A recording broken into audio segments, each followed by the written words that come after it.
আজ আমি বেরিয়েছি কুমোরটুলি যাওয়ার উদ্দেশ্যে। বাসে চেপে রওনা দিলাম, আর মনে হচ্ছিল যেন কলকাতার রাস্তাগুলো পুজোর গন্ধে ভিজে গেছে। বাসের জানলা দিয়ে তাকালে সেই চেনা কলকাতা, পুরনো বাড়ি, রাস্তার ধারে দোকান আর লোকজনের ব্যস্ততা।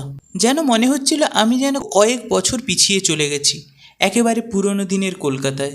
রুম থেকে বেরিয়ে চিংড়িঘাটা থেকে বাস ধরে সোজা চললাম শ্যামবাজারের উদ্দেশ্যে।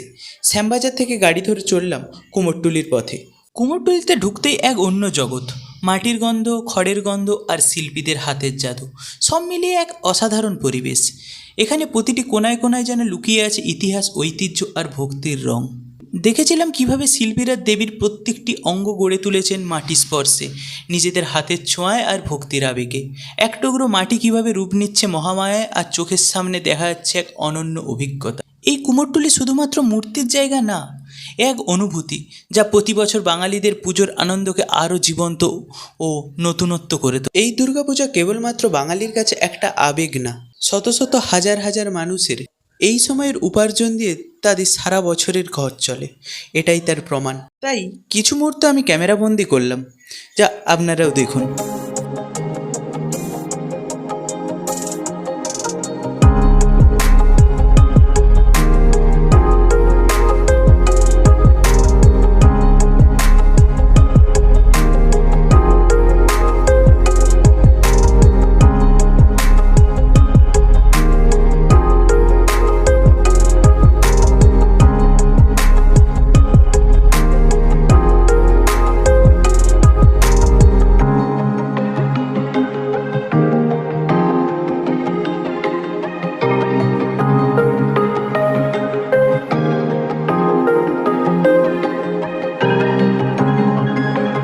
আর হ্যাঁ, ভিডিওটা আজকের মতো শেষ করছি। যেতে যেতে সাবস্ক্রাইব করতে ভুলবেন না। Let's subscribe.